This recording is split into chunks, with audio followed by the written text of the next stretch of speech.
my previous film Jigarthanda, which got released in 2014. So that film basically talks about like what an art can do to a person, like criminal, how it changes a person in the crime world. What art can bring change to a particular a single man. That's what Jigarthanda spoke about. So when I actually wanted to do a sequel, but actually it's kind of a prequel to the film, but I wanted to show it like, okay, what an art can do to like a bigger good to a society as such, like what how great weapon cinema is. That's what I wanted to show through this film, and also this film also has a commentary on the connect between the human and nature and human and animals, and especially there's an elephant angle to this. So this is all the ideas I had when I wanted to make this film, and I'm happy that this film is.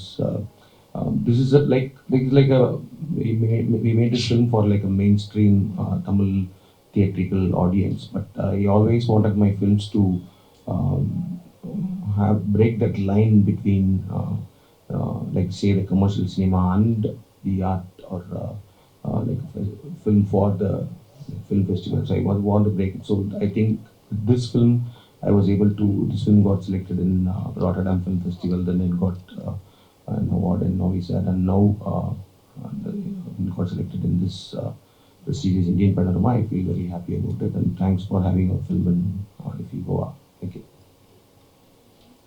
You to know what the film is, we definitely need the subtitles. So I would really encourage to have subtitles, for us to understand the other films as well as for our film to be represented. And like Karthik said, it's as a producer, I mean, like I've been very gifted to produce this film because there are very rare occasions that you get such a film to produce in your life. I always believe in the charm of luck, and God has been very kind to me, and I'm very thankful to God and to the entire team for producing this film, which has made waves across the globe, both from a commercial front as well as from a very artistic front. And thank you once again, and I would really like to thank my entire team for pulling this off, and I'd like to thank the director, my brother-in-law, Karthik Subbaraj, for giving me an opportunity to produce this film. Thank you everyone. And realness. So it shows life as it is. I mean, in whatever aspects, it stands very close to reality. But one factor which, in my personal observation, what I've seen is that while the male actors, they are allowed to embrace their Dravidian glory, but most often Tamil films cast female actors who do not represent the Dravidian women. But your film is actually straying away from that, and you have stayed true to the Dravidian element of female leads by casting actors like Dimisha and Kapila. So I would appreciate you for that.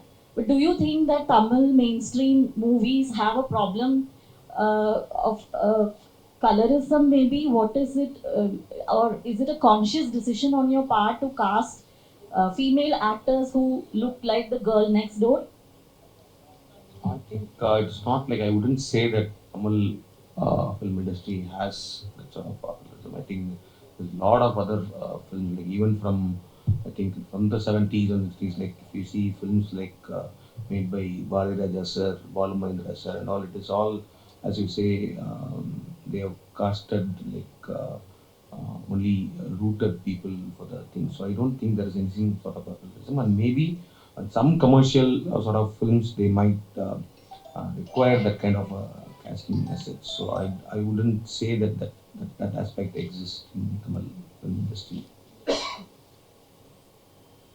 And especially this film, DoubleX actually speaks about that, because when the entire Indian cinema industry has been, because that's one aspect of the film talks about, like in 1975, when the entire the perspective of audience was like a hero has to be fair skinned. One person comes and breaks it. So as per, in this film, my protagonist wants to be the first dark skinned hero of Indian cinema as such. So this film talks about it. Art can change a person, but art can change a gangster. So do you think it's an extreme idea? I mean, it's just a filmy idea, or does it really happen? Because we know, like, the world we are growing up, and then we're seeing the news we see. So do you think incorporating art into a lot of the real life will actually change gangsters? Do you think so? Art, not only gangsters, I think, uh, as such, art changes human. I mean, how we see life, how we sort of perspective to life changes. Like when you start, when you get that change of art in it.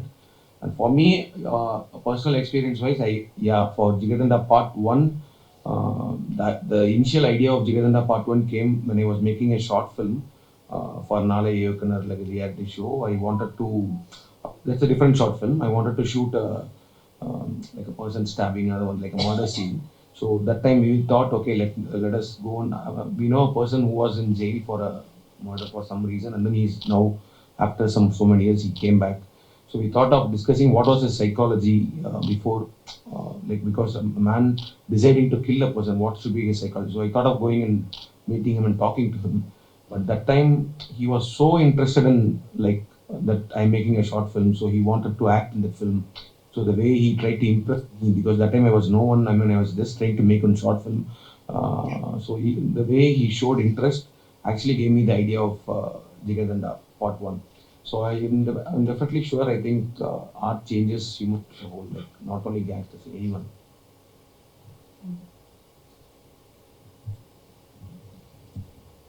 Yeah, hi. This is